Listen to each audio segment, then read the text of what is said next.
All right, welcome to Halitics. I'm Hal Ginsberg. So glad to be talking to you today. And I have Jack Quirk with me. Jack, we're going to talk about the debate. It's always a pleasure to see you. I really appreciate your joining me. And although we kind of disagree to a certain, maybe a significant extent on politics, I think we are going to agree on how that debate went yesterday. Before we get into it, though, how you doing?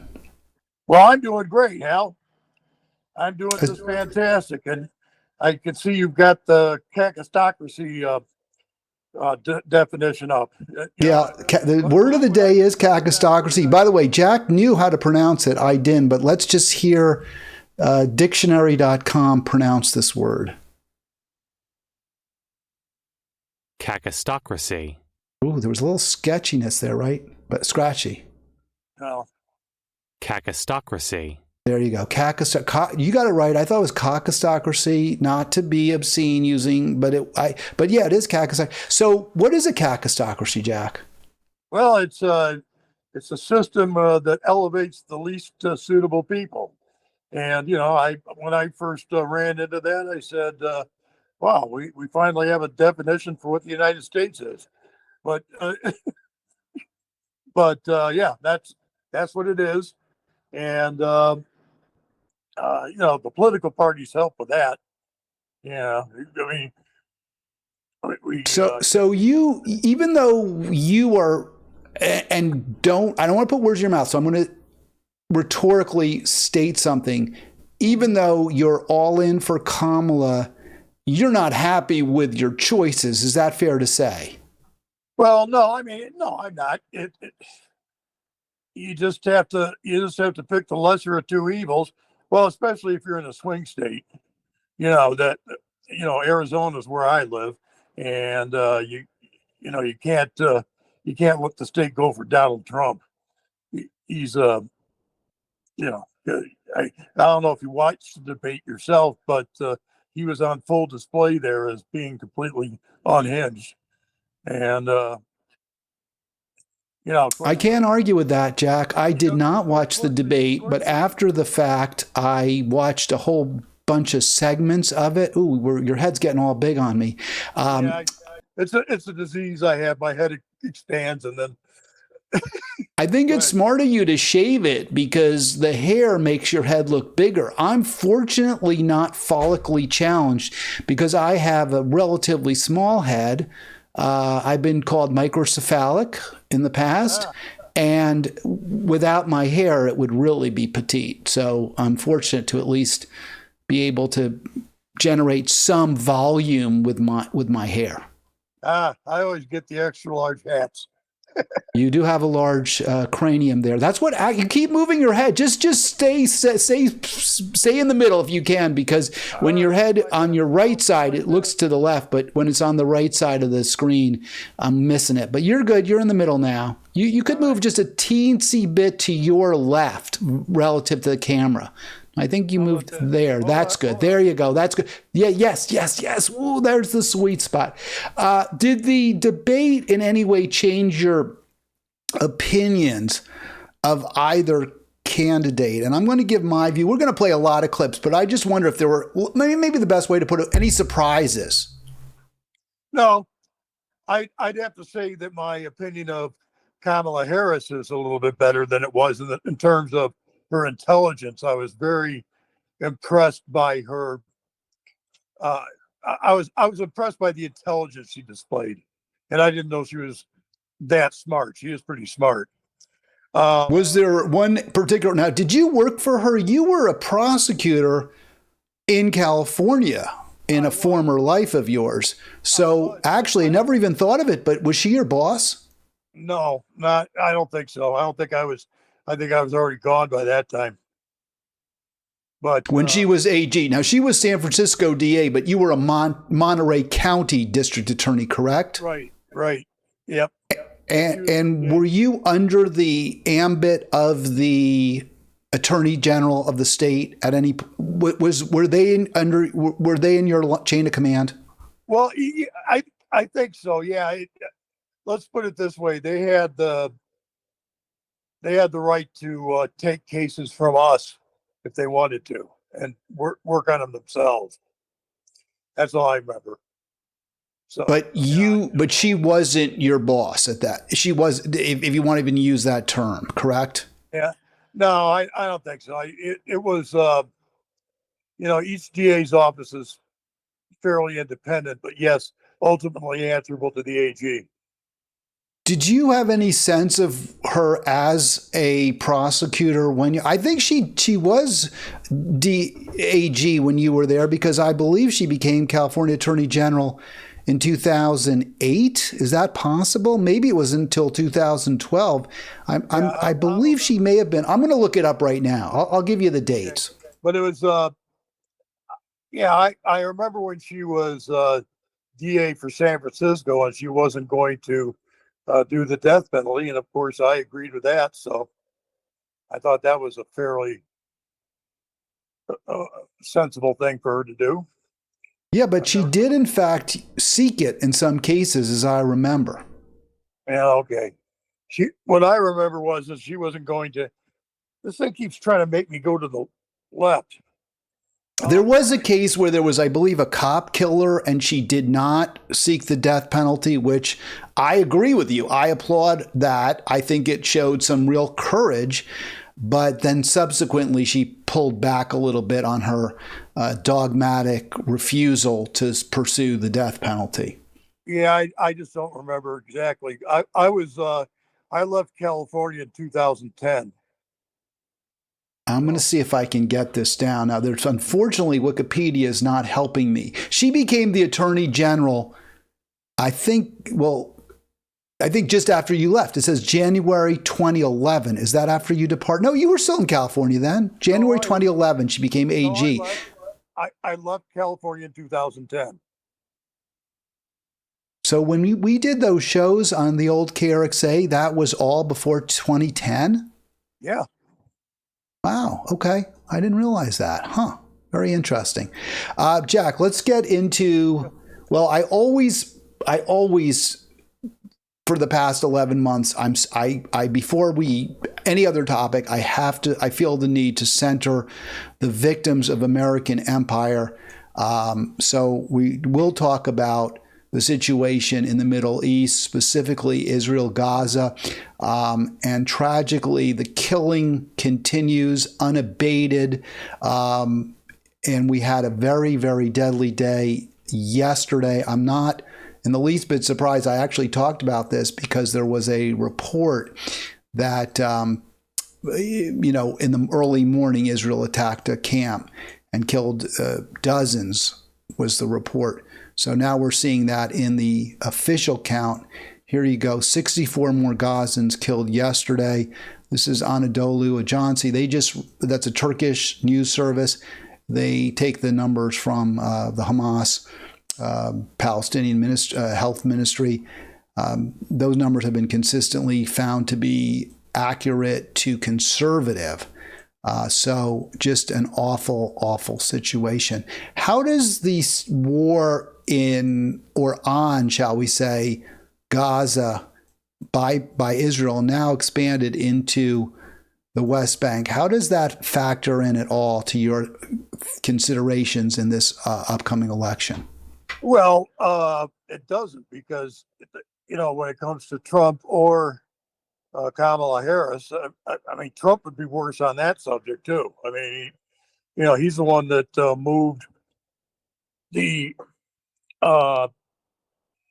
capital, or rather our embassy, to Jerusalem, if you'll recall.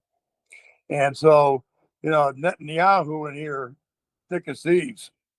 So, if you're expecting a better result from Trump, that is not going to happen. I'm sure Jill Stein would be different, but Jill Stein, of course, is not going to be elected. So, how do you respond to the argument, though, that I'm going to make now? So I'll make it, and then you can respond to it. That yes, Trump might well be worse, if that's possible to be worse, but at some point you have to have a red line where you say, I'm not going to vote for genocide. I'm not going to vote for a genocidal monster. And since those are the only options the two major parties give me, I'm voting for somebody else. What's your response to that argument? I I respond that you're engaged in symbolic. You're just engaged in a symbolic act. You're not going to accomplish anything by it, and there's a real world impact as far as your as far as the impact on the country. You know, if you were, I'll just come out and say it. Okay, third party voting is an act of privilege. What about the response? I'll respond to that by saying, do we have the luxury of indulging in your calculation that Harris is the lesser of two evils? Or are we not facing threats that are so existential nature and that will only continue to become worse under the leadership of either of the two major political parties, that we have no choice whatsoever but to look elsewhere? Well, think about global warming. Don't you consider that existential? Absolutely. And Kamala Harris has come out in support of fracking. The Biden administration has extracted more oil than any other president in American history. So we see both parties also make that problem worse. Well, I think that the Infrastructure Act had some definite global warming features to it and makes that a lot better. I'd have to say that you're just ignoring the fact that the Democrats are better on that. Trump doesn't even believe in global warming. So, I mean, does it matter whether you believe in it if your actions make the problem worse?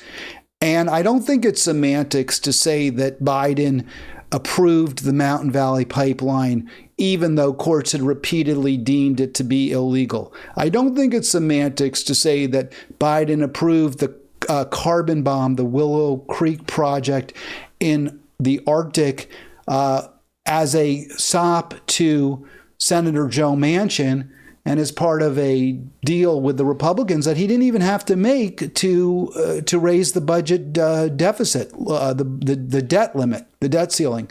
So I don't think those are semantics, Jack. I don't think it's semantics to say that the Biden administration approved more projects than Trump did when it comes to drilling on public lands, or that Harris has now come out and said that we can frack and still meet our targets under Paris, when in fact every single geologist, every single climatologist has said that's a load of crap.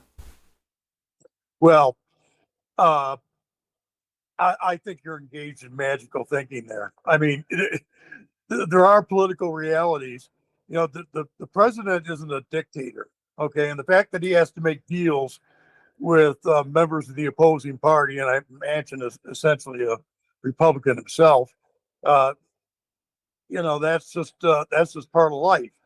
You know, there's such a thing as Republicans who stand in the way of a whole lot of things, and then there's the filibuster that keeps a lot of necessary reforms from happening.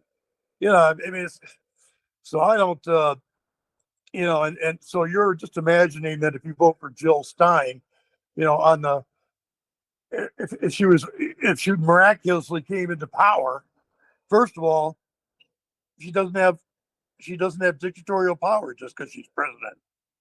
I mean, we have divided government, and you need to, if you want something to be done about global warming, then you need to get Republicans out of office. It's as simple as that. That's what you have to do, because as long as they're in office, they're going to have to be dealt with, and they're going to slow things down. And that's just the simple reality. You know, The president, well, Jack, to be fair, and I don't want to argue with you, I don't want to belabor this too much. I really don't. I just want to make this point. To be fair, the president has an awful lot of power over approvals of various permit requests, general policy, and also with respect to whether to veto bills that Congress may or may not pass. So I think you're underrating or understating or undervaluing the power of the president to make a real difference when it comes to this crisis. Oh, he can make a difference, but the thing is that you also have to consider the fact that people are looking at their daily expenses, and your solutions, as I understand it, would have made gas prices go through the roof. They would. That's correct. If you got a lot of money, that's not a problem. But how are people going to get to work if they can't afford gasoline? I don't want to debate my gas tax proposal, but I would say this to you, Jack.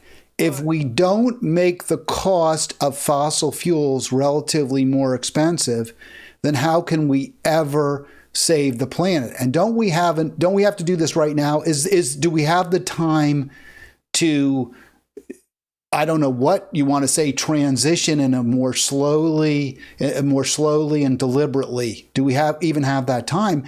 I point out that every single month now is hotter than the month before. We've reached a level of carbon dioxide in the atmosphere that scientists did not expect, and the temperatures are rising more rapidly than they predicted. Well, no, that's we came to this problem way too late. They've known for a long, long time that global warming was going to be an issue, and it wasn't until recently they started taking any steps at all. And so no, we're slogging along at a slow pace, but you're not understanding the political realities of what would happen if people couldn't afford energy. Well, I think that people should be able to afford energy, and the way that you make it available to them is you jack up the price of gasoline and all fossil fuels with the enormous tariffs, and then all the or enormous taxes. Not a tariff. A tariff we'll get into, though. But again, you jack up the price, and then with the tax, the money, every dollar that you spend on gasoline goes pretty much right now to the oil companies. Virtually every dollar you spend. But if you're spending a lot more, then most of those dollars go into the federal government. That money is rebated to the American people. Since poor people, struggling people, working people spend less per capita on energy than rich people, they would wind up better off. It's very simple math. It really is. I fly. As you point out, as many have pointed out, I'm a privileged person. I fly. I've been, to various places. I've traveled internationally this year twice. So if you tax gasoline, those airline tickets would cost a lot more money. I would presumably continue to fly. Maybe I wouldn't, which is what the goal would be, but maybe I'd fly less. But a lot of people would still fly. Some of them would anyway. They would be buying gasoline. They would pay the tax in, and that money would go to poor, struggling, working people, which would mean they would wind up relatively better off because of that tax. The poor people would have to pay the tax themselves.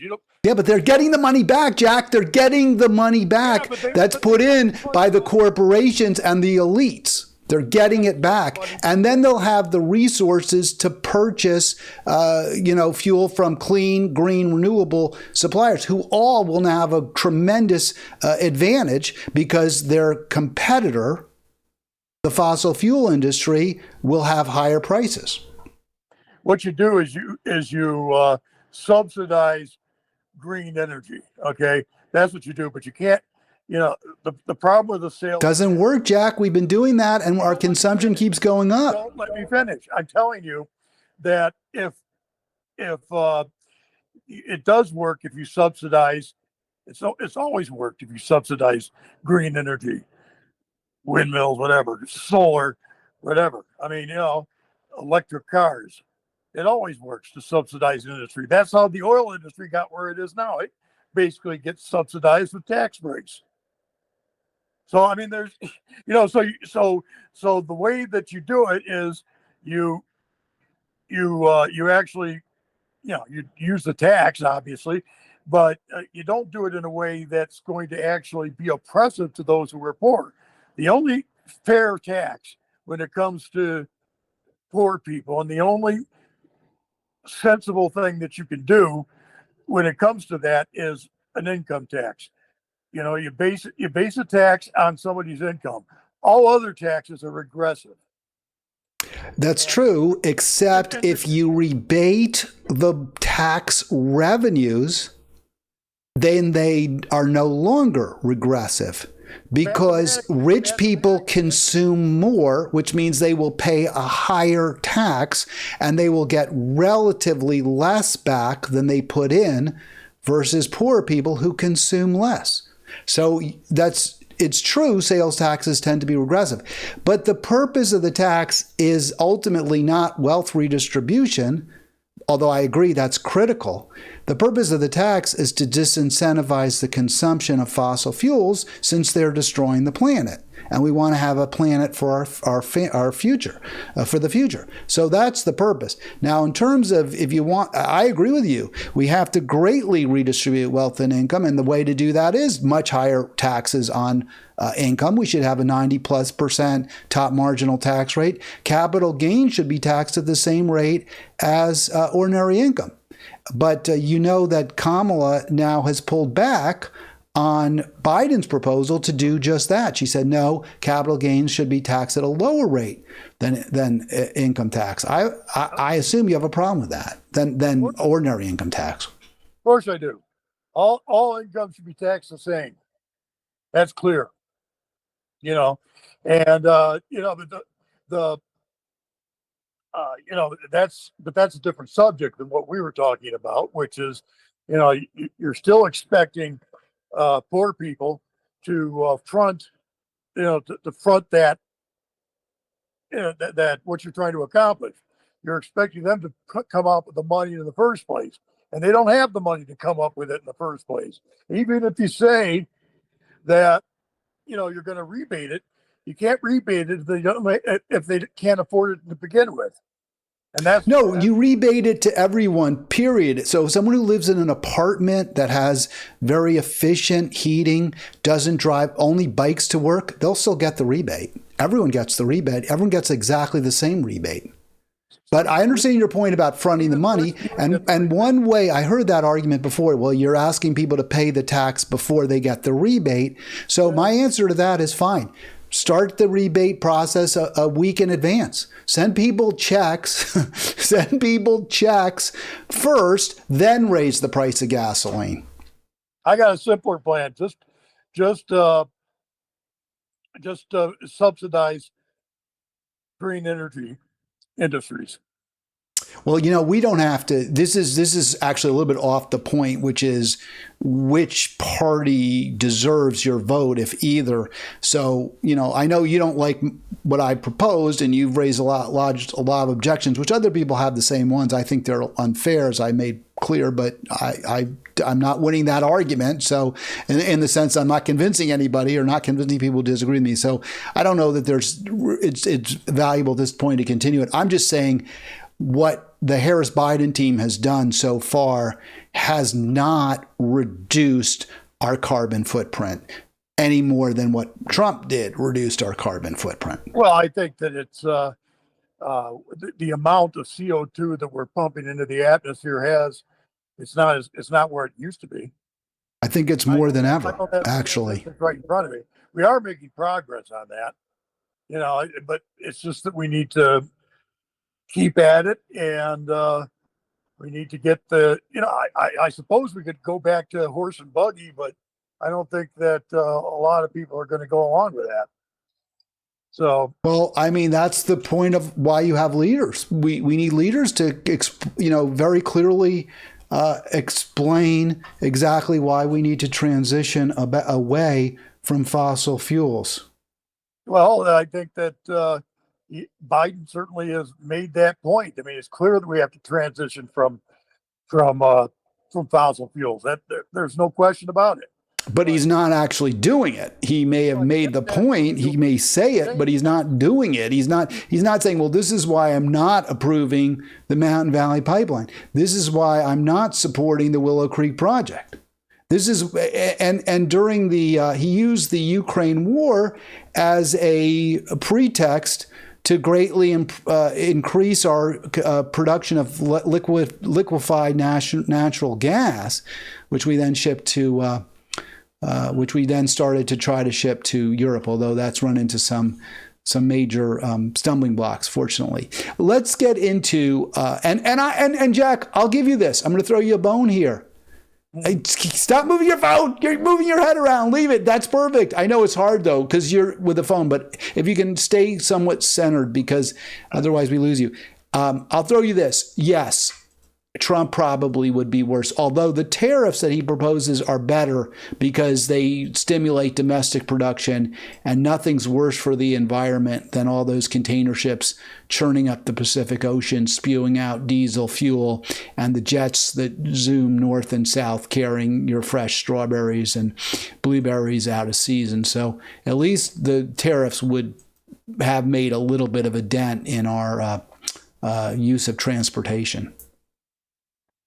All right, let's go to the debate. I want to play some clips that struck me. Again, I didn't watch any of this. You presumably did. Again, I think Harris won. You think Harris won in terms of appearing better, presenting better, and convincing perhaps those swing state voters. We'll get into all that. But here, this is one of where I think this answer more than any other explains why I believe America lost. Turning now to the Israel-Hamas war and the hostages who are still being held, Americans among them. Vice President Harris, in December, you said, quote, Israel has a right to defend itself, but you added, quote, it matters how, saying international humanitarian law must be respected. Israel must do more to protect innocent civilians. You said that 9 months ago. Now an estimated 40,000 Palestinians are dead. Nearly 100 hostages remain. Just last week, Prime Minister Benjamin Netanyahu said there's not a deal in the making. President Biden has not been able to break through the stalemate. How would you do it? All right, wait, before we hear the answer, Jack, I just want to make this comment, and I want your feedback. I thought the moderators did a good job at this debate. I was impressed. I'm very critical of the media. I often have harsh words. I thought this question was very well presented. It was a little long, but I think every word was useful. I think Lindsay Davis and David Muir did a pretty damn good job. Well, I appreciated the fact that they fact-checked Trump and didn't just let him bloviate without a fact check. But on the other hand, I thought they gave Trump too much rope. Interesting. Okay. I mean, didn't you think this was a good question, though, and well stated and important? That is a good question. And they did fact check Trump. I mean, don't they? Just to push back a little bit, I think the fact checking was good, right? Like when he made the nonsensical, I think it's worse than nonsensical. The what's the word I'm looking for? I don't know. You tell me. The vitriolic statement about immigrants from Haiti eating pets. I think it was very, I don't usually like them to interject, but that was important because that was kind of a yellow dog kind of statement that was designed to, it was a whistle dog statement that was designed to get people angry and hate immigrants. So I was glad they corrected him there. Well, sure. But I'm just saying that he ended up talking like I can't remember what it was, 6 to 8 minutes longer than Kamala Harris because he kept jumping in and they wouldn't stop him, and they needed to do that. They need to stick to the rules and not let Trump or anybody override what their rules that they agreed to in advance was set up. So that's what needs to happen. I'll take your word on that. I didn't notice that, but again, I didn't watch from the beginning, so I probably missed some of what you're saying, or I did miss it. But I'll accept that. That's fine. Again, my takeaway was they did a pretty good job. Here's the answer with regard to what are you going to do to stop Israeli killing in Gaza. Let's understand how we got here. On October 7, Hamas a terrorist organization, slaughtered 1,200 Israelis, many of them young people who were simply attending a concert. Women were horribly raped. And so I want to stop it there. That statement is not proven by any means. I've been through this a million times on my program. You have indicated that the media, that ABC should have done a better job fact checking. Maybe they should have said to her, you know, a lot of those claims of rape were subsequently debunked. We don't have any proof in terms of forensic evidence or witness statements. She's going there just like Trump was to try to activate your reptilian neurocortex and just have people hate Palestinians and think it's okay to kill them. So maybe that should have been fact checked as well, Jack. Well, do you deny that this whole thing started because of Hamas's attack? Of course I deny it. It all started because Israel evicted people in 1947 and has been keeping its jackboot on the throat of Palestinians ever since and made things worse and worse. So what happened on September or October 7th was part of a long-standing situation where Israel has been oppressing and persecuting and ultimately eradicating Palestine. So Hamas attacks innocent civilians, and your attitude is that that's just self-defense. Well, I didn't say that at all, but what Hamas did is totally understandable in light of the abusive treatment of Palestinians by Israel for generations. That's way over the top, Hal. You don't think it's understandable that a persecuted and oppressed people would react violently against their oppressors? I understand that Hamas is right in their documents. They believe that the entire area that makes up Israel should be Islamic territory. Okay, well, Israel is now making all of Palestine Israeli territory. They're actually doing it. And I would think you could understand the position that Hamas takes. After all, Israel was simply imposed on the Palestinian people, and hundreds of thousands of them were evicted from their homes back in 1947. Again, I'm not saying that justifies killing innocent people, but let's understand exactly what's going on. Israel is the oppressor state. Hamas is representing the victims of a terrible oppression. I think that you're simplifying and being a little one-sided in terms of your approach to this particular problem. I mean, there were both Jews and Arabs in that area back in 1947, and it would have been nice, I suppose, back in 1947, if they're going to declare a state, if they didn't make it either Palestinian or Israeli, that it was just going to be, a secular state. That would have made more sense. And of course, this is all attributable to the British and their machinations in the Middle East. 1947 was getting to be a long time ago, and the problem is... But Israel's been persecuting the Palestinians ever since. They haven't had the right of self-determination. I strongly support a single state solution from the river to the sea. But even if you believe in a two-state solution, Israel stood in the way of that as well. Yes. So I don't know how Israel doesn't deserve the lion's share of the blame for this. But regardless, let me play the rest of the answer by Harris, because the question was, and I'll let you respond to what I said. The question, though, was very specific. Well, Biden says he's pushing for a ceasefire. They're going to try to stop it, that it's important that Israel not kill civilians. She didn't say it that way, but she did say, how they defend themselves. Although they're not defending themselves because no one's killing Israelis right now. Israel's killing Palestinians in the West Bank, in Gaza. We just saw 64 more killed yesterday. So Israel's doing all the killing. There's no self-defense here. This is just an offensive war against a civilian population. But the question is, how they, quote, defend themselves matters. How are you going to stop it You say it matters. How are you going to stop it? And let's hear her answer. Said I then, know say how now. I know how Hamas Israel could stop it. has a right to defend itself. We would. So she says they have a right to defend themselves. They're not defending themselves. And we did. She's right, though. She said we did after 9/11. We defended ourselves by destroying Iraq, turning the Middle East, a large segment of it, into a void, making Iran a lot more powerful, and retaliating against a country that had nothing to do with 9/11. So, yeah, we did. And look at how well that worked out. Well, yeah, but Because that's it is also true. So, but she's saying they have a right to defend themselves, but they're not defending themselves. So it's a BS response. But let me just finish. not. Innocent Let me just let's just let Harris finish. have been killed. Okay, let her finish. Children, mothers.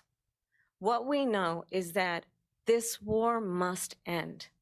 It must end immediately. And the way it will end is we need a ceasefire deal and we need the hostages out.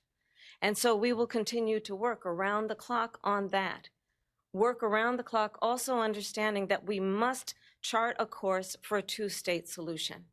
And in that solution, there must be security for the Israeli people and Israel, and in equal measure for the Palestinians. But the one thing I will assure you always, I will always give Israel the ability to defend itself, in particular as it relates to Iran, and any threat that Iran and its proxies pose to Israel.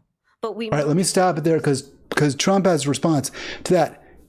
Did she answer the question? Because I didn't hear an answer. The answer that I was looking for was, this is what I am going to do so that Israel stops killing innocent Gazans and people and Palestinians. I didn't hear that answer. Did you hear an answer to that, Jack? I'll tell you what but I'll tell you what Hamas could do to end this whole thing tomorrow. But she didn't ask. That wasn't the question, and that's very far from clear. That's total. How is Hamas isn't dropping bombs made by the United States on innocent people? That's what Israel is doing. Do you know what Hamas could do to end this tomorrow? I don't actually. No, I don't. They could release the hostages. No, that wouldn't end it, because Israel even said that releasing the hostages isn't going to change anything. Israel has already made it clear that they are going to control the western entrances into Gaza. Israel has already said, so that's it. They're going to continue to strangle Gaza. They're going to continue to starve Gaza into submission. So it wouldn't end it. So you're wrong. No, I am right about that. It wouldn't end it, Jack. Israel just said that they're going to continue to starve Gaza, even if the hostages are released. Well, if they did that, then we'd have an excuse to stop supplying them with the munitions, right? We don't have an excuse now when they drop bombs on innocent people, on refugee camps, which they say are safe spaces. That's not an excuse right now. Well, they're not gonna stop. Well, if they don't have our bombs, they can't drop bombs. The bombs that they're dropping are our bombs. If we don't give them the bombs, then they don't have the bombs to kill people with.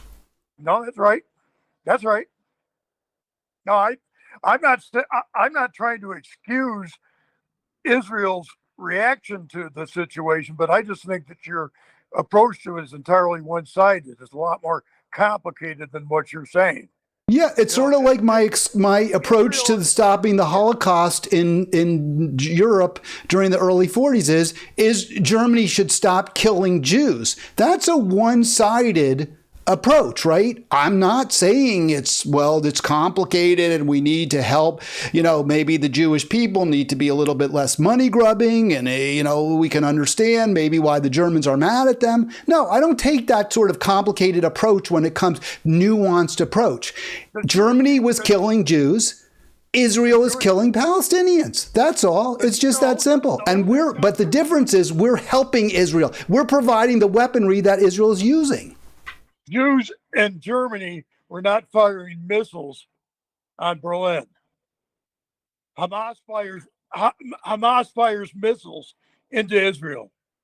Okay, that's true. Hamas is able to, right, and Israel is trying, therefore, to completely eradicate Palestine. Why doesn't Israel say, you know what? we're at this isn't working well for us either. We're getting fired at too. Maybe we should take our boot off the throat of Israel. You know, during the troubles and all the problems between England and Ireland committed, the IRA was committing a lot of terrorist attacks. They were killing innocent people. They were blowing bombs up. They were, sending bombs into London and killing people. Jerry Adams killed some people that he was a murderer. But you know what? The fact is, still remained, England was oppressing Ireland. England was occupying Ireland. England stopped occupying Ireland, the troubles went away. Israel stopped occupying Palestine, the troubles will go away for Israel. And England did the right thing to stop occupying Ireland. Well, Ireland is still occupied.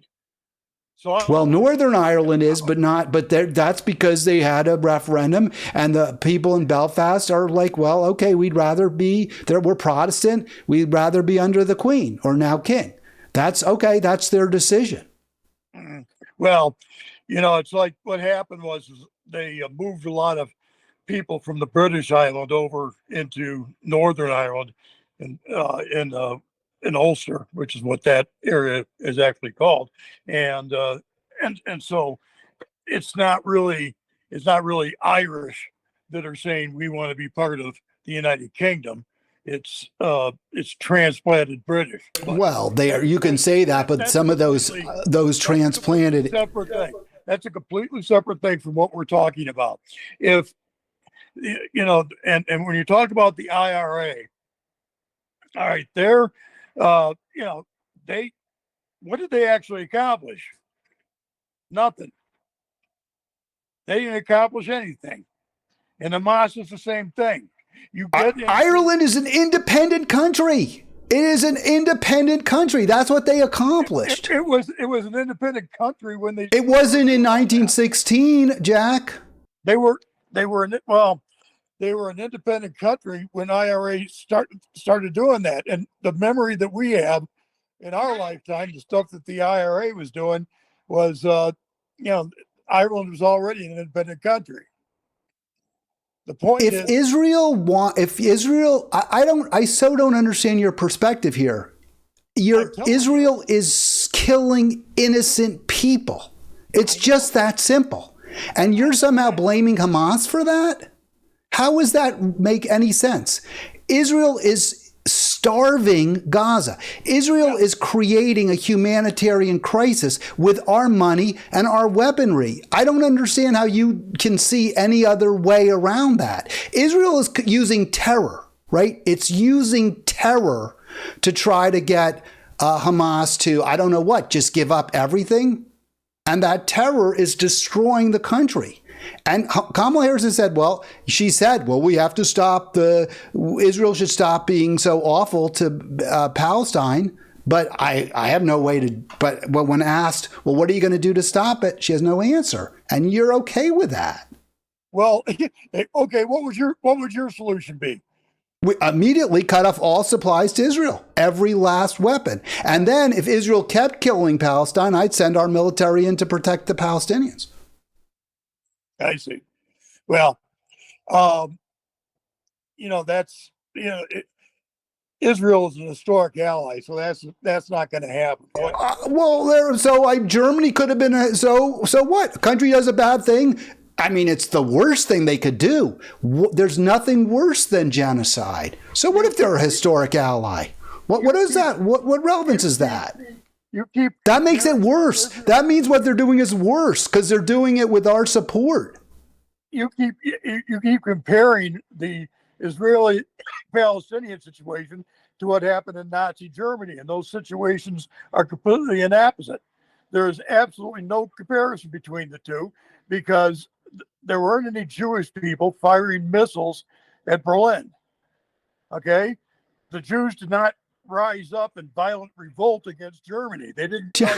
Jack, innocent people who did nothing wrong are being killed because of their ethnicity in enormous, extraordinarily high numbers. They're being kept in what is literally a concentration camp between the desert and the sea. So it's very opposite. And in the Warsaw Uprising, yes, some of the Jews did fight back with rocks, and they would kill, if they killed a Nazi, they would take his gun and shoot back. So there were a few isolated cases of Jewish resistance to Nazis. And now Gaza the Hamas is fighting back with rudimentary weapons that are not killing anybody. And yet you're somehow okay with what Israel's doing? Let's try it this way, okay? Let's say that Israel just stopped. Let's leave the hostage question aside for a minute. Let's just say that Israel just pulled back its troops and stopped what it was doing in Gaza. And let's say Israel never did anything like that. They just said, okay, here, Gaza, this is your land, this is our land. You know, let's have peace, and we won't have any arguments or fights at all. Let's just pretend that, okay? This is a thought experiment. And now, but the Gazans elect Hamas as their government, which they did. Of course, there hasn't been an election since then in Gaza, but you know, originally anyway, Hamas was elected as the leadership of Gaza. And so now, what is going to happen? Israel's completely outside of Gaza. There's absolutely no persecution taking place. Nothing is happening to Gaza by Israel. Now, what do you suppose will happen in that scenario? Well, that's not what happened. I mean, that's not, you're just fabricating something up. But what would happen in that scenario is there'd be an awful lot of restiveness and unhappiness and anger in Gaza because there's a 40% unemployment rate, because Israel's rich and powerful, because Israel's oppression over the past 75 years has led to a terribly unjust situation. So Israel, it's not enough for Israel just to pull out. Israel now has to do far more. Israel needs to rebuild Gaza. Israel needs to pour billions of dollars into Gaza. Israel has to make sure that the people of Gaza have enough to eat and have health care and are educated and have jobs. That's what Israel has to do. And if Israel did all of that, yes, the problems would start to go away. You think? Okay. Have you read Hamas's documents? Well, when people are oppressed, persecuted, they want they'll embrace extremists. It's true. I'm not, I don't worry so much about documents. I worry about actions. I worry about quality of life. I worry about who's a victim and who's a victimizer. I worry about who's getting money and who isn't.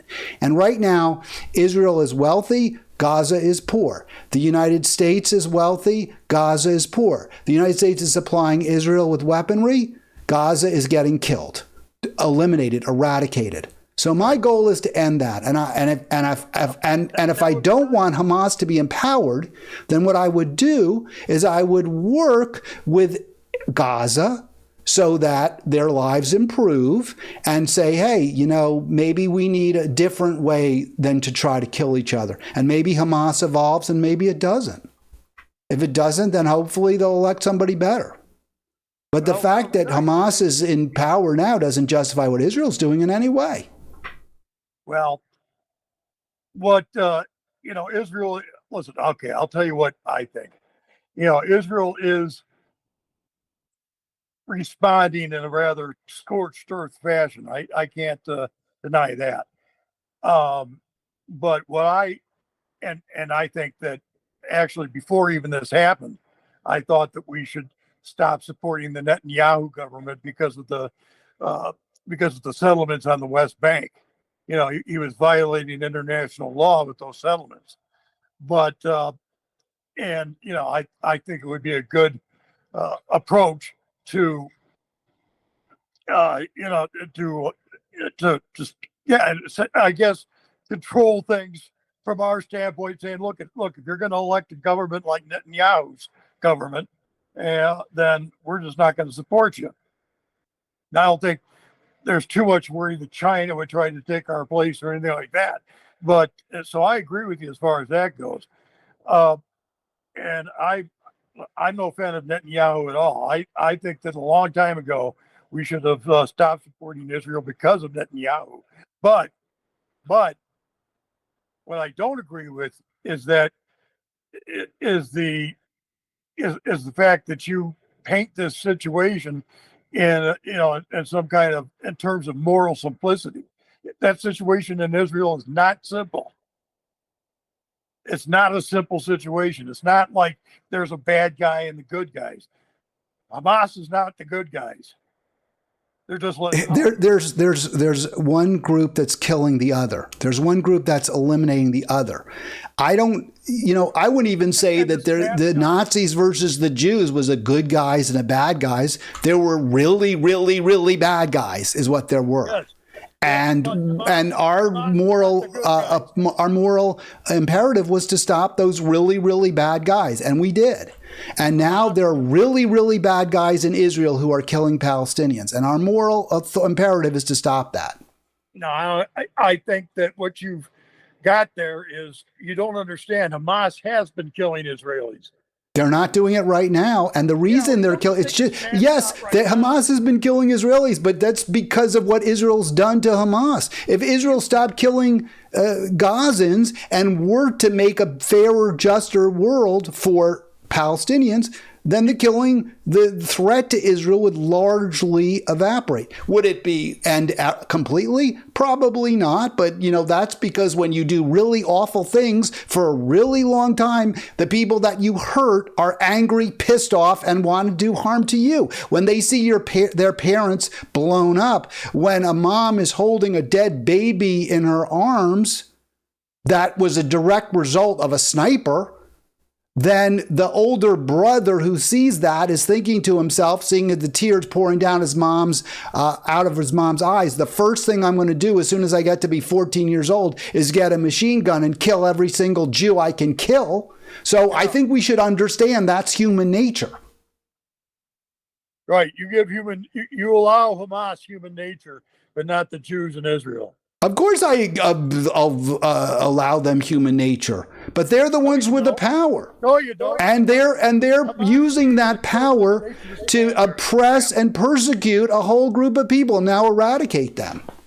Well, see, I could turn that same thing that you're saying back on you and say, well, of course, Israelis see that Palestinian terrorists are killing members of my family, so I should be able to retaliate.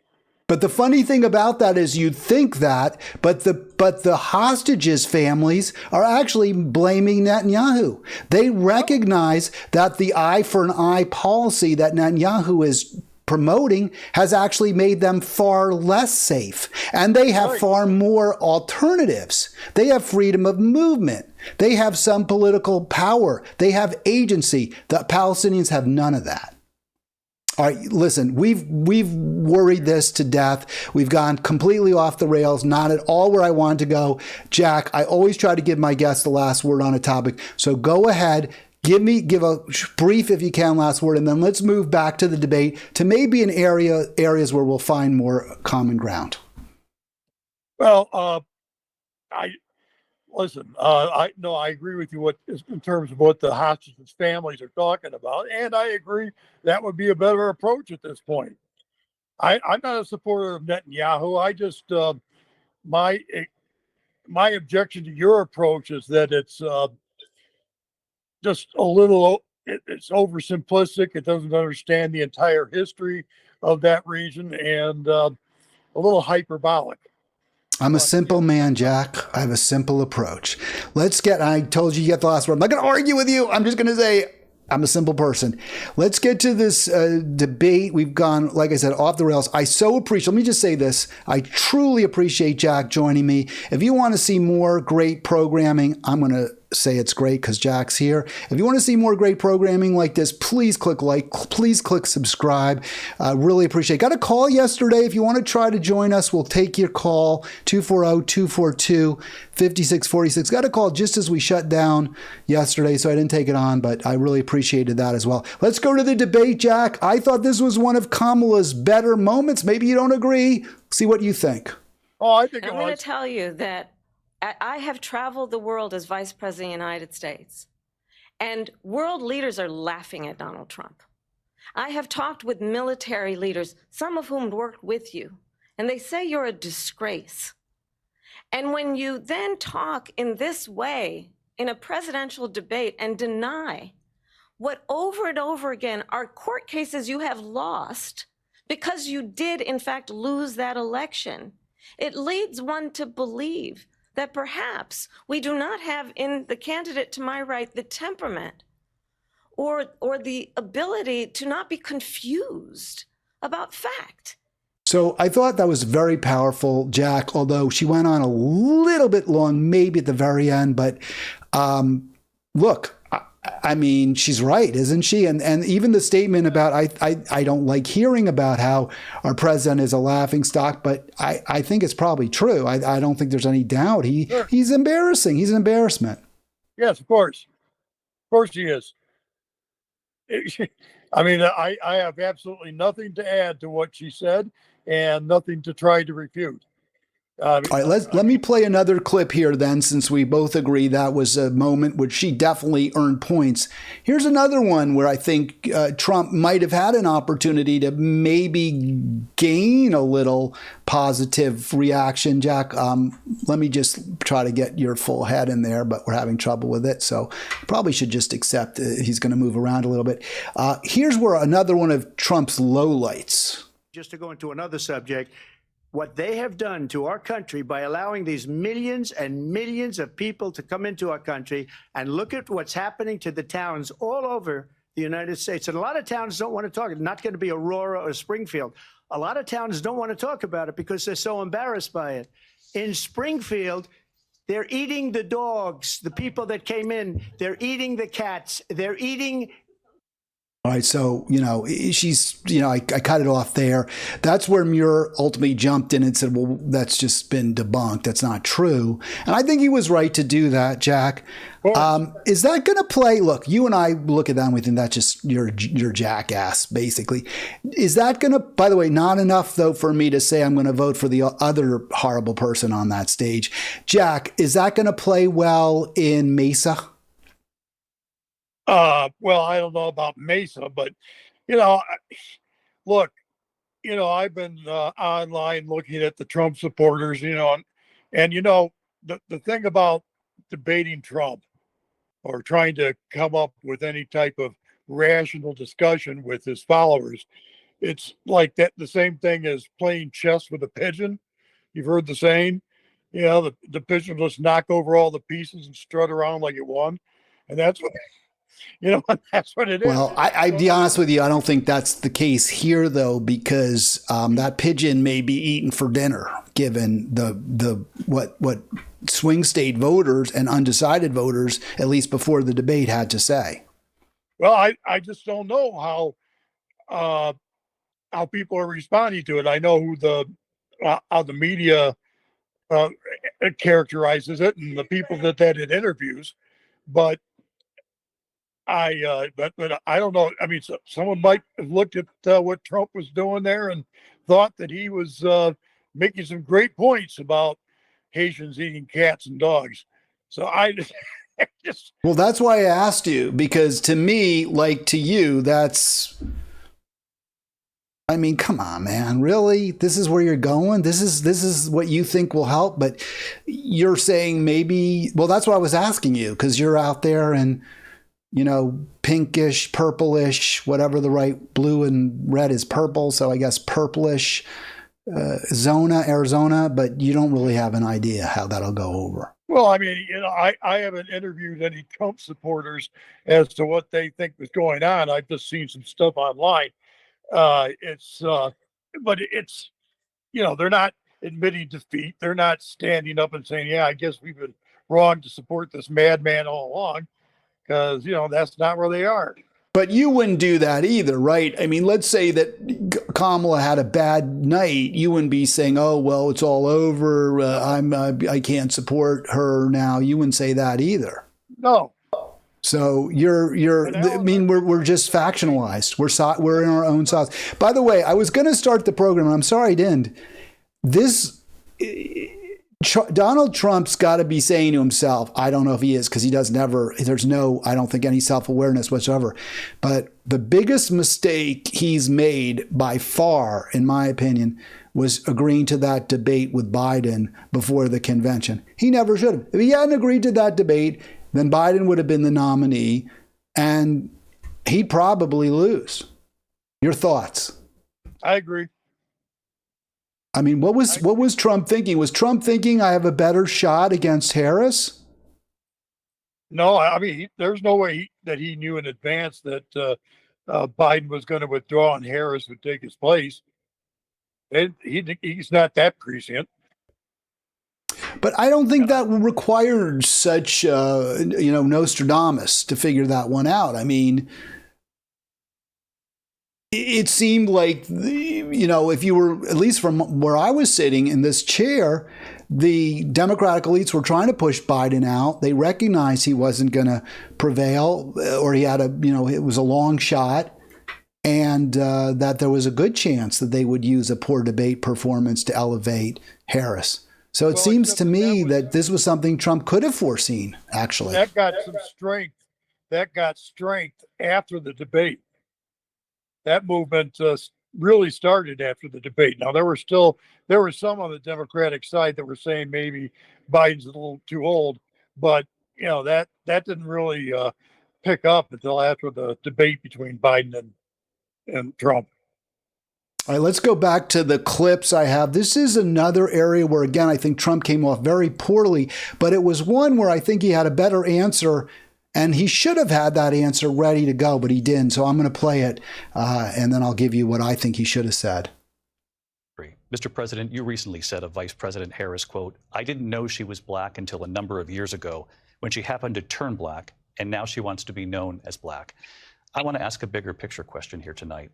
Why do you believe it's appropriate to weigh in on the racial identity of your opponent? I don't, and I don't care. I don't care what she is. I don't care. You make a big deal out of something. I couldn't care less. Whatever she wants to be is okay with me. Look at her cat ate the canary smile. She knows he's like on the run here, which I think is actually very poor, reflects very poorly on Kamala. I mean, she can think whatever she wants, but to be like, oh, yeah, I got you there. To me, it's mocking the event. But that said, yeah, Trump looks awful, and I'm not surprised she'd be happy. But again, I think she would have been better suited to keep her glee under wraps. Jack, any comment at all on that before I play the rest of this clip? And then I want to give you what I think he should have said in response. Put yourself in her position, and the comment that he made, and I happened to watch it, was ridiculous, and so she's finding humor in it, and so do I. Well, I don't disagree, but again, I think it ill becomes someone running for the highest office in the land in this situation to display their glee in that moment. I understand why she feels it. I have no brief with that. I just think it doesn't present. She's not presenting as well as she could have under the circumstances. But those were your words. So I don't know. I mean, all I can say is I read where she was not black, that she put out, and I'll say that. And then I read that she was black, and that's okay. Either one was okay. All right, so he's like just fumbling around. Here's what he should have said in my view, Jack, and I want your reaction to what you would have said in response to this answer if Trump had said it. Look, obviously Kamala Harris's background is her background. She's mixed, she's black, she's African, married, black, whatever, from Jamaica and East Indian descent. But her record shows that she doesn't have any real concern for black people. As an attorney general, many of the actions she took really hurt blacks. She prosecuted low-level drug offenses, even just possession, not even dealing. And that was disproportionately targeting minority communities. It broke up black families. She refused to reduce overpopulation in California prisons, which are tragically disproportionately black. And that would have led to some families being reunited. She prosecuted poor families if their kids were truant, and that also hurt black families. Her record shows that she doesn't care about black people. She may be black. Of course she's black, but she doesn't seem to care about black people. And frankly, even in her current marriage, I mean, I think mixed marriages are a beautiful thing, but she's not really of or part of the typical American black experience. How would you react if he had said that? Well, she isn't part of the.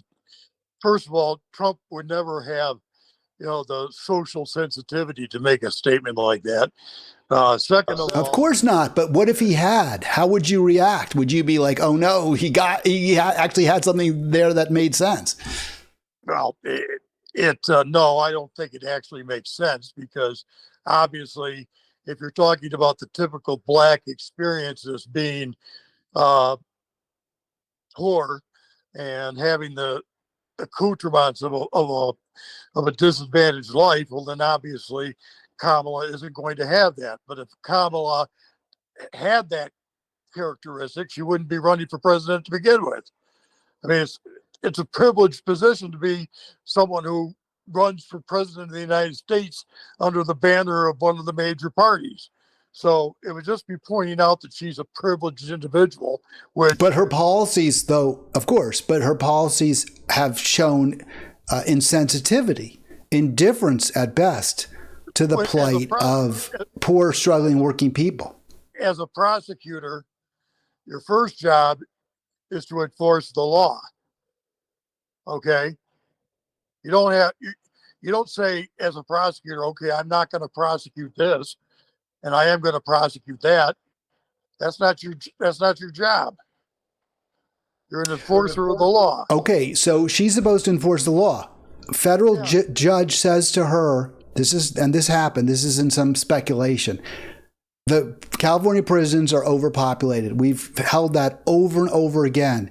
You are denying the residents of California prisons their civil rights. You are violating Section 1983. You can either build more prisons, create a safe environment for them, or reduce the overpopulation in those prisons. And she refused to do either. So isn't that violating the law? Well, I didn't live in California during that period of time, so I'll have to just, so I don't really know about your characterization of that situation.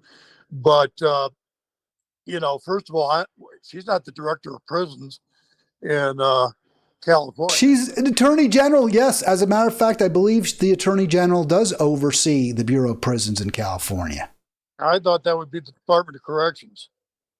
Well, maybe I'm wrong. I'm not sure, but they certainly work closely together. She didn't have to go into court over and over and fight every single court order. And I believe as attorney general, she would have the power to commute sentences. And she could have done that, and she didn't. Why would she? I don't understand what you're talking about. I mean, she'd have to. Why would she commute sentences? Because there were a lot of nonviolent offenders that the Bureau of Prisons had told her, and this is also on the record, could be released without danger to the community. And that's exactly what the court was ordering her to do. And her argument wasn't, well, we can't release them because there'd be a danger to the community or it would be illegal. Her argument was, well, we need them to be firefighters when fire season starts because we are exploiting, she didn't say this is what I'm saying, because we exploit cheap prison labor. Yeah, no, I don't agree with that. Well, she did that. I mean, that is what she did. I'm not making that up. She did that. I don't agree with the prison labor thing. I don't. That's that just creates the wrong incentives. So I agree with you there. And also, let me say this: it's really bad for poorer families because now when they're looking for work, they're competing against, virtually slave labor from those prisons. Right. Well, I mean, she hasn't come up with the solution to our criminal justice system, which is pretty much we're still in the bloodletting stage. in terms of knowing what to do about crime. There's they just don't. We just don't know what to do about crime. We just have the penalty box approach to it now. And well, Jack, you and I probably agree on what we should do about crime. Greatly reduce wealth and income inequality, guarantee a society where everyone has enough and no one has too much, and I'll bet we'd have a lot less crime. Yeah, I agree with you.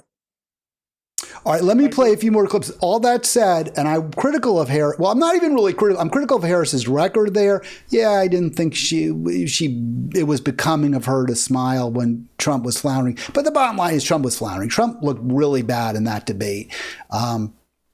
And, you know, it is what it is. All right, here's one last clip I'm going to play. I want to get a tweet that I want to show you in response, which I think the tweet was a little unfair to Harris, to be perfectly honest with you. I'm trying desperately to be fair to her. That is about sustaining America's standing in the world and ensuring that we have the respect that we so rightly deserve, including respecting our military and ensuring we have the most lethal fighting force in the world. All right, so I didn't love that statement, the most lethal fighting force, but I kind of get where she came from in stating that. I wanted just to show you this tweet and then get your reaction to it. Here's what Brianna Joy Gray said. She's one of my she is the second best, Jack, she's the second best podcaster out there. So, you know, I'm sure we both know who's the best. She's the second best. Here she is. She calls that statement most lethal fighting force. She says she's really doubling down on that. I guess she said it somewhere else. She didn't say it in the debate. She calls, Brianna Joy Gray refers to that as savage and unhinged. Do you think that's a little over the top to call that statement? Or I assume you didn't like it either, but your thoughts? Well, I don't like the phrase most lethal, but, you know, I do believe that we should have the strongest military because, you know, it's a dangerous world.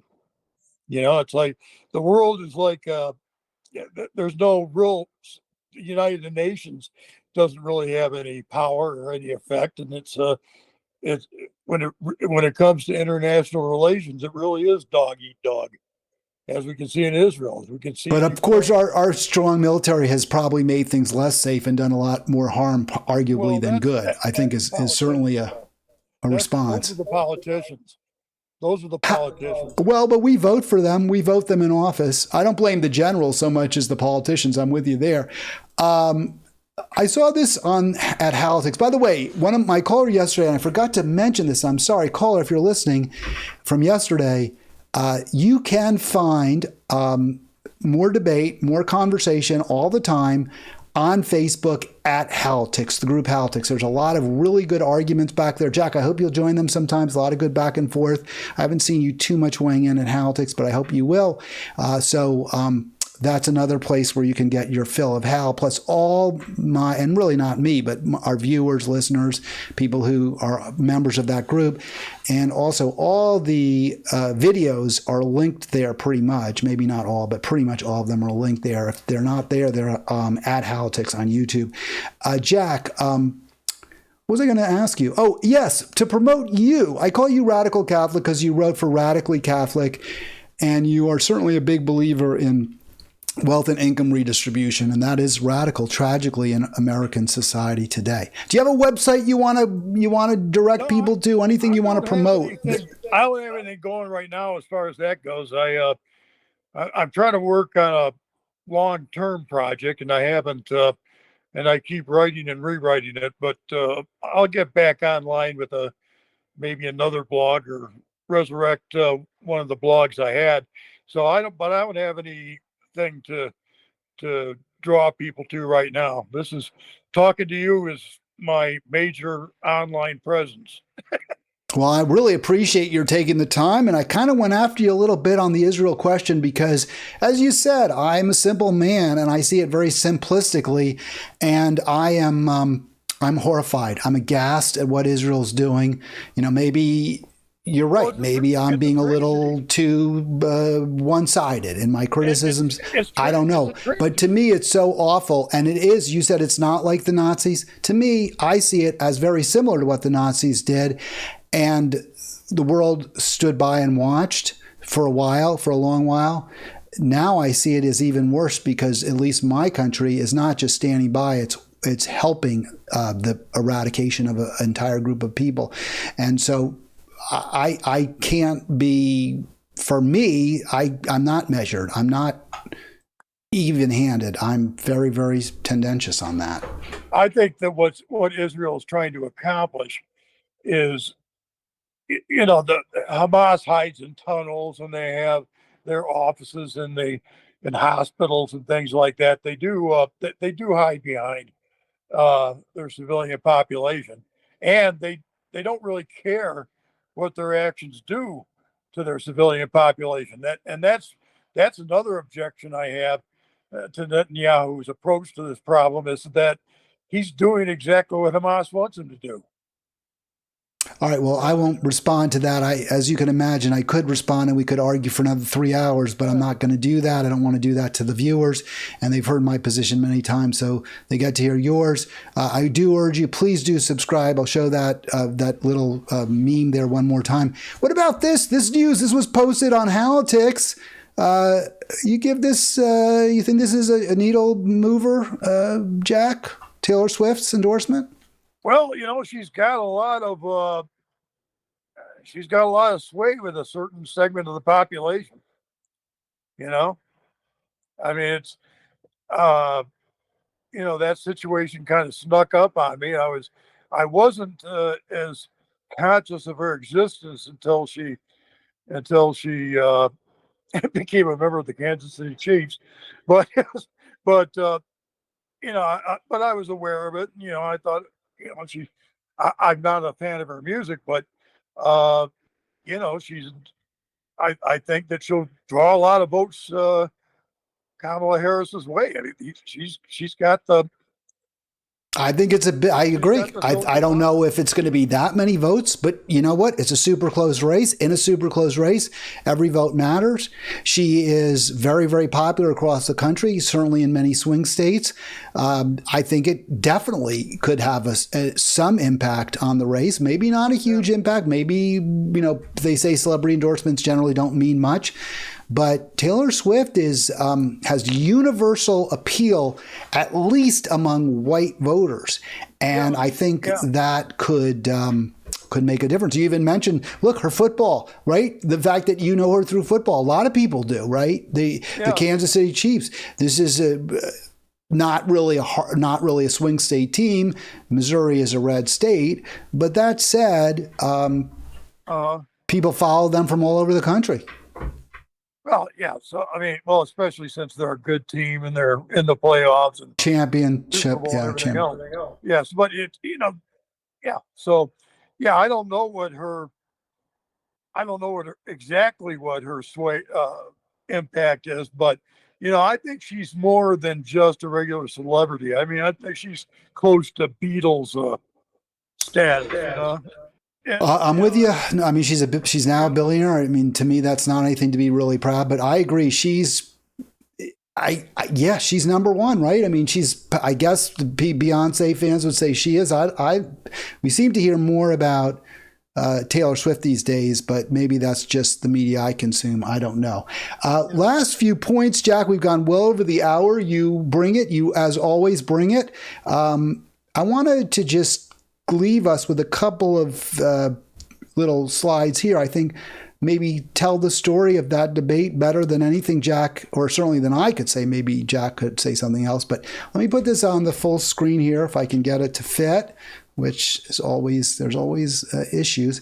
But look at this, Jack. Voters say Harris won the debate. They saw it the same way we did. 2-1. 2-1 for Harris. It's pretty significant. I actually would have thought it would be even higher than that. Well, Trump's got a lot of fans, and so he's what he says is basically untrue. He lies, but he says it very convincingly. He lies in a very convincing way. Yeah, I don't even see that. I think it's more just it's your team, right? Your team. Like with my son, he went to the University of Maryland. Maryland has never lost a football game except when the refs, gypped him out of it, rooked him out of the win, or bad calls, or somebody made a terrible mistake. So look, it's your team. They're always right. I think that's more the attitude, not so much that he convinced them, but maybe it is they convinced him as well. Well, sure. I mean, think if you spend any time on, say, Facebook, you'll see people repeating his baloney all the time. All right, I want to show this final little poll here, Jack. This is, I think, even more relevant. Okay, not just 2/3 said Harris won. I mean, that wouldn't really matter if those 2/3 were all decided voters, right? If they were, a lot of Trump voters said, well, we're still voting for Trump, but it wasn't at his best, which some, by the way, did say.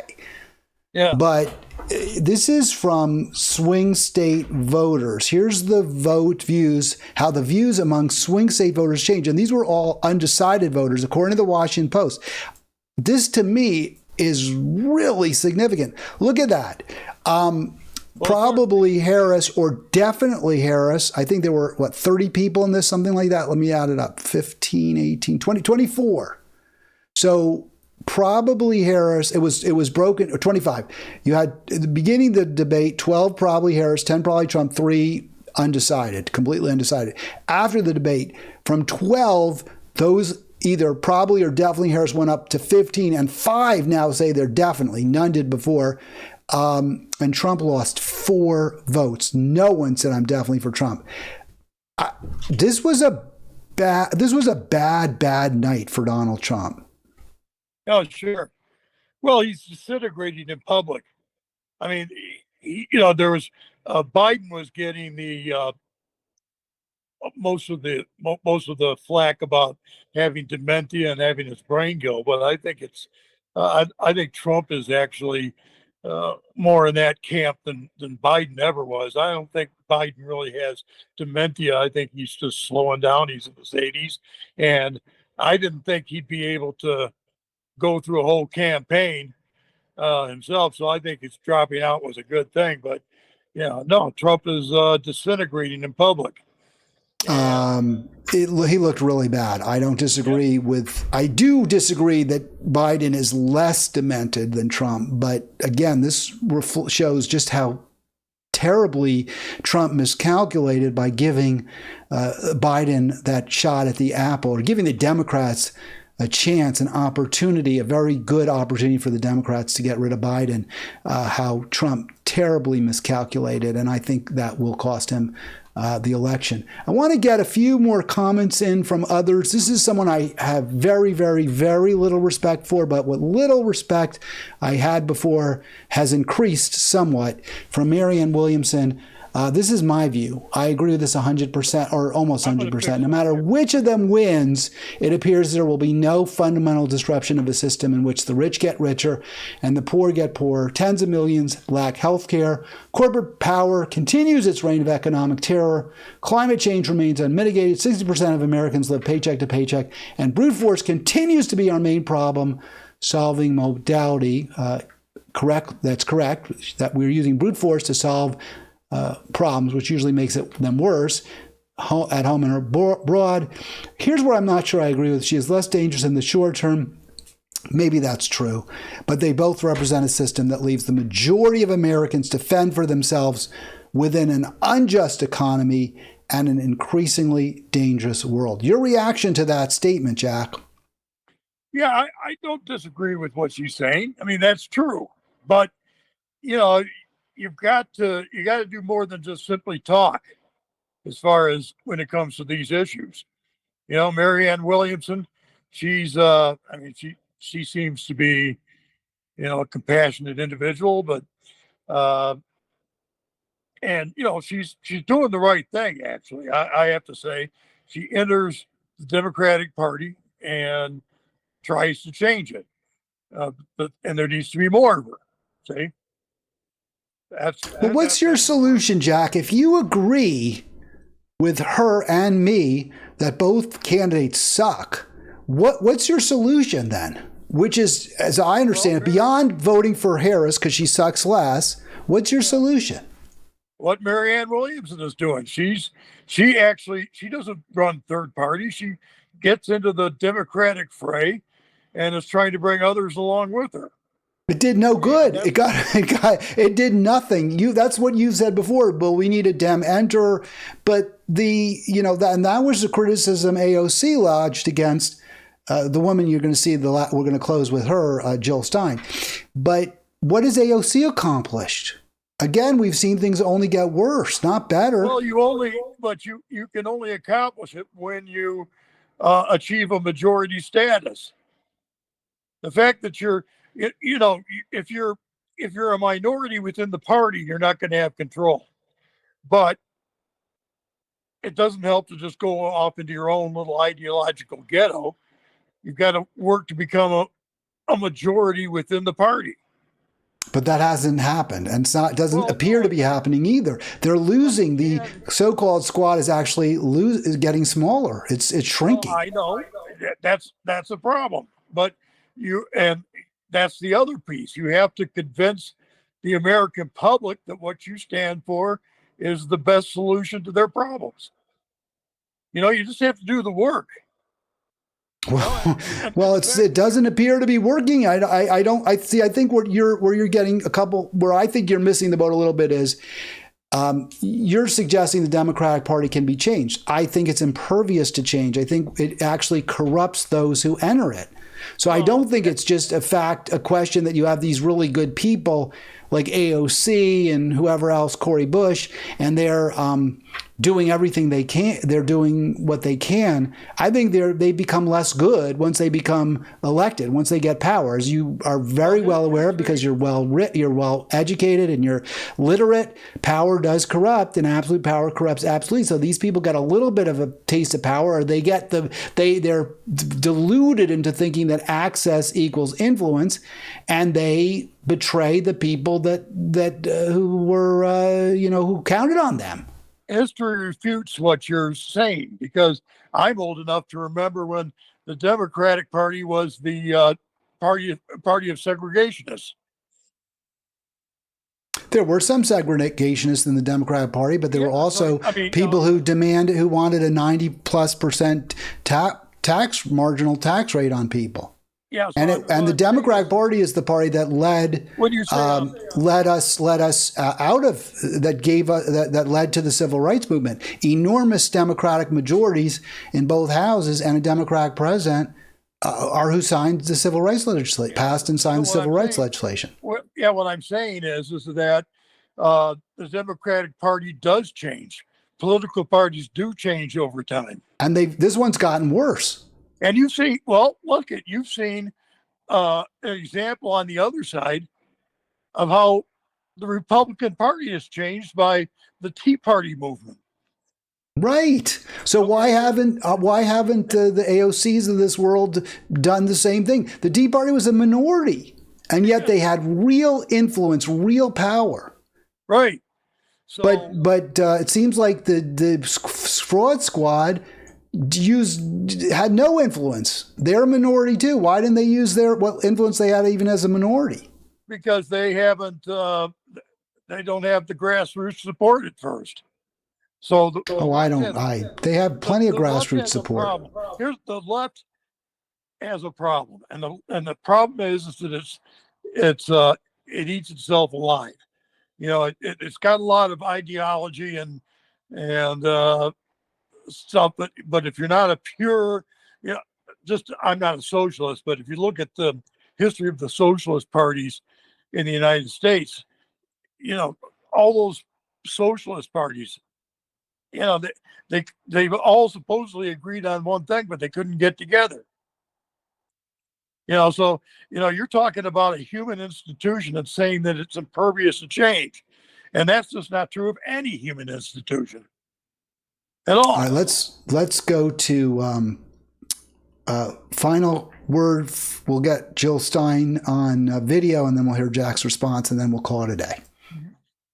onslaught. I know that was really difficult to listen to. It was. All right, I want to stop it right there real quick. She said, and I want your take on this because you watch it. She said it was really difficult to listen to. Was that your take, Jack, as well? No, I thought it was funny. Okay. But I guess, Well, yeah. I guess we have different personalities, me and Jill Stein. I think what she found difficult is what I would have found difficult is just kind of a kabuki theater where where there's really no commitment or even real concern for the American people in the responses by either candidate. I think that's what she found painful about it. Okay. Of a microcosm of what's wrong with the politics in this country, sort of the very adolescent bullying mentality of self-promoting politicians.